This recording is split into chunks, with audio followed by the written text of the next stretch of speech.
Hey, all about fishing with Big Kev. What's going on, everyone? Hey, we're down here this afternoon in the fishing room, loading up some reels. These are some 13 fishing concept or inceptions, G2 inceptions. I just got a bunch of them, and as you can see, they're left-handed as well. But I'm getting ready to spool them up and get them on some Vexen rods. So, but hey, I wanted to talk to you a little bit about some things going on that I've become aware of. Um, One is we have it every year is the free fishing in Kansas in June, and that's usually a weekend. I should have got the date for you, but I didn't. It's first or second weekend of June. But anyway, so you want to make sure you can get out and go fishing on that day. It's no license required anywhere in the state. Um, Family fishing, take them out, go fishing, whatever. Uh, the big event that I'm going to tell you about is, write this down. It's a group called fishingsfuture.org. Fishingsfuture.org. So I want you to continuously check back. They're an educational group. I've belonged to them, gosh, since about 2007, I think. It's a group of volunteers that go out and teach kids and families the fundamentals of fishing. But something they're doing this year is they're holding a national tournament. And all I can tell you right now is it's going to start. They're going to start advertising it mid-May. So keep going back to fishingsfuture.org's website for updates. Of course, as soon as I get all the info and the okay to release the info, we'll sure get it out on video. But it's going to be a fishing tournament that's going to be done basically via the internet as far as reporting, but you're going to do the fishing wherever you fish. So stay tuned for that. And it's really going to be interesting, and it's really a cool event. And some pretty big names are going to be involved with it. So just stay tuned for that, okay? But that's fishingfuture.org. It's fishings with an S, future.org.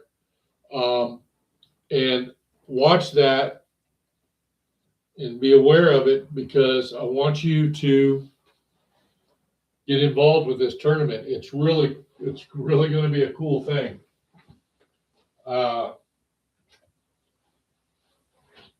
And I think a lot of people are going to be excited about it. And it's something you can do with a lot of people. So fishingsfuture.org, stay tuned with that. I don't know if you guys watched the last video. We got into some fish out at Milford Lake. And we did a lot of blue cat fishing. But we caught a ton of blue cat. Everything we caught was usually, basically probably under 18 inches. We kept 4 of them that were just right under what the legal limit is to keep. And then did a little bit of casting for the rocks and stuff for white bass and things, and caught white bass. And I really enjoy that. I'll tell you what, pound for pound, those white bass are just crazy fighters. They're just really, really a fun fish to catch as far as the fight. Also, another fun fish is the wiper. We caught some of that trolling. We were trolling flicker shad. casting, I was casting, what did we cast? Lipless crankbaits. It was throwing rattle traps. And they're really a good all-around bait. A rattle trap is for winter, cold water, even in summertime. Rattle traps are really good bait. It doesn't have the dive on it like a lipped crankbait would have. It will sink though. It sinks and then goes down and makes a rattling noise. So I'll get one here in a minute. As soon as I get this started, I'll show you one. But having real good luck with the rattle trap. And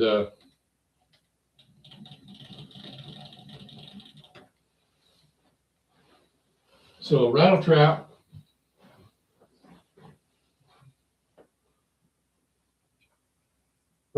is a brand name.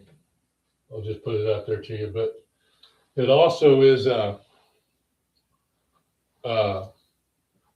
other companies make these, and I don't know why lipless crankbait. Everybody says rattle trap, but they're all really good. Rattle trap is an actual brand, but see how that has no bill on it, and what I mean by a bill is like a flicker shad.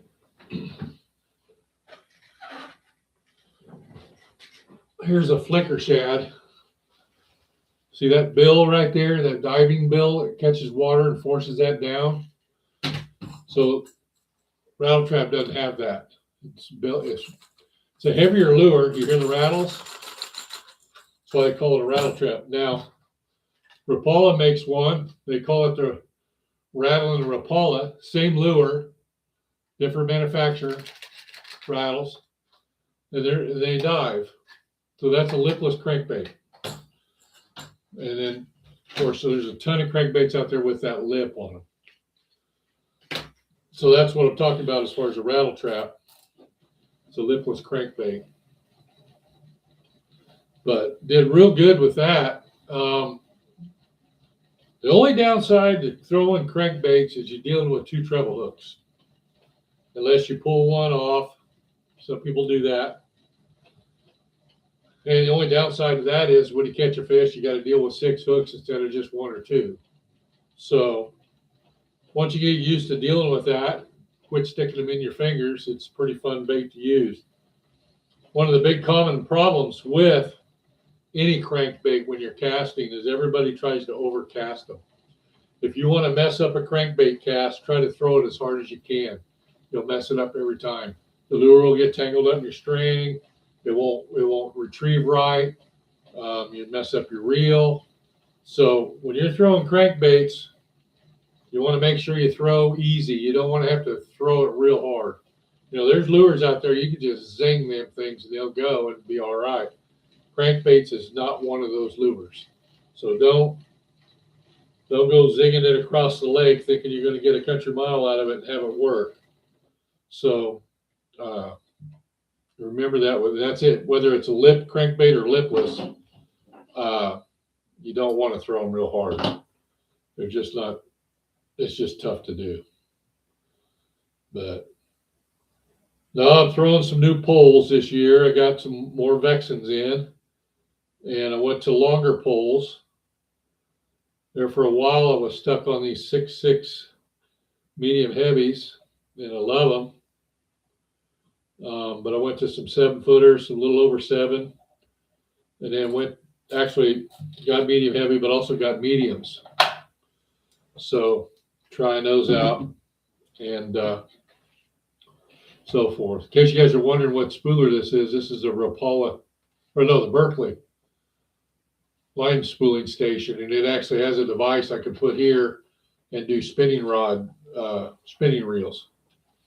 So that's pretty neat little machine right there. But anyway, I just want to come in and tell you about that contest or the tournament. It's going to happen. Start talking about it in mid-May. So keep posted. Keep checking in on fishingsfuture.org. They'll have a link to that, and it'll have all the explanation. But I'm going to tell you what, they have really put together a really cool national tournament, and it's for the whole family. It's not for the avid angler or the tournament angler. It's for kids, mom and dads, aunt and uncles. It's for the guy that fishes once a week, once a month. It's for the guy or gal for once a year. And the way that it's laid out, it's going to be really cool. So stay tuned for that. I really want to talk about it, but I can't. So it's really going to be a neat deal. So fishingsfuture.org. Check them out. Keep an eye on it. Mid-May, 15, 16, somewhere in there. Look for it on fishingsfuture.org, and then you can run with it from there and do what you want and get your friends involved, etc. Because like I said, it's going to be a huge, huge deal. And what's really cool is it's national. It's not based on that one's going to go in the boat. If you guys are wondering what I'm doing, I've got all these lures over here that a lot of what I use, I got extras. I always got a bad habit. If I go down and get a lure, I get 4 or 5, and then I put them down here on the board. But I got my flicker shads, H&H spinners, floating head jigs, floating head hooks. I use these things religiously fishing for walleye and cats. These are a floating head 3/0 hook that floats. I get them from Walleye Supply down in Fargo, North Dakota. They work really well. And of course, the old Hot and Tots, the old thin fins, the Rapala lures, Vexen lures. I mean, it's just endless. But I kind of screwed up a bird nest and a rod last weekend. I had one of these flicker shad on my pole, and went side casted it and smacked the trolling motor on the front of the boat. And next thing I know, the flicker shad went flying over into the rocks, and my reel blew up, and kind of why I'm re-spooling them. And so if you guys fish these bait casters, have 3 or 4 of them with you when you go on a fishing trip, because this weekend I messed up 2, but it did ruin my trip because I had more in the boat. But I got a video out there. Watch it. It's on how to set up a bait caster, and it's real easy. I mean, even I mean, I've been throwing these for 20 years, and I still screw them up. So I mean, if you're just starting out and screwing one up, don't feel bad. Just stick with it. It's real simple once you get used to it. And I'll be honest with you, once you get used to them, it's Cadillac. So other than that, prayers go out to those in Enid, Oklahoma. Boy, they got hammered last night. Terrible tornado. And a lot of people today trying to figure out what's going to happen. And it's not a good situation. So hopefully they get back on track soon. We're supposed to have rain pretty much all weekend into next week. So chances are we're not going to get on the water until next weekend after this. But we'll see what happens. Maybe a trip to the farm and jump on a pond for a couple hours or something. But we'll get some video out there. But anyway, just wanted to jump on and and fill you in on that tournament. I was going to be down here anyway, spooling up some reels, and tell you, I got a grandson that I got him using bait casters, and he's really good at it for just beginning. He started last year, and he's one of the grandkids that just got hooked on fishing, which is a good thing. But he's been doing some pond fishing. There's a residential area here in town that has a pond behind all the houses, and he's got a buddy that lives up there, and been nailing the largemouth bass, just going nuts. Got a kayak, just a basic kayak, a long time ago. So now he's trying to figure out how to convert it into a fishing kayak, and I keep telling him he just needs to buy a different one that has a made for fishing, a little wider, where it's more stable. But it's cool that he's drumming up some ideas. That's really cool to see, and excited that he's picking it up and enjoying it. So, hey, all about fishing with Big Kev. Tell your friends about us. Like and subscribe. We'd love to have anybody on. We try to do some educational stuff. We show some trips out fishing. May 16th, I'm going to go to another part of Kansas, and we're doing a fishing clinic slash kids fishing event where we're going to teach some fundamentals, and then kids are going to fish for an hour or two, and then they've got some prizes and things. And it's about getting the family outdoors, the kids and the families, and just spending time. It's not about the kitchen, it's about the memories. Just remember that. So eager to do that. We'll get some video on that, show you guys how we do some events and things and how we teach and so forth. So there's a couple other aquatic ed instructors that we're working all three together. So that's going to be a fun time, and go from there. Hey, like and subscribe. I hope everybody has a safe weekend. There's storms out there. Be aware of those. Again, prayers to Enid. And if you get on the water, share your pictures. I mean, love to see them. Love to hear about them. I mean, it's worth telling when you get something. So everybody has a special, unique way of doing things, a special way to fish, or a special species they like to tackle. Share it. Share it. Some of us might not have the opportunity to do that one or that way, but it's always interesting to hear about the new ones. So all about fishing with Big Kev. You guys have a safe weekend. Take care.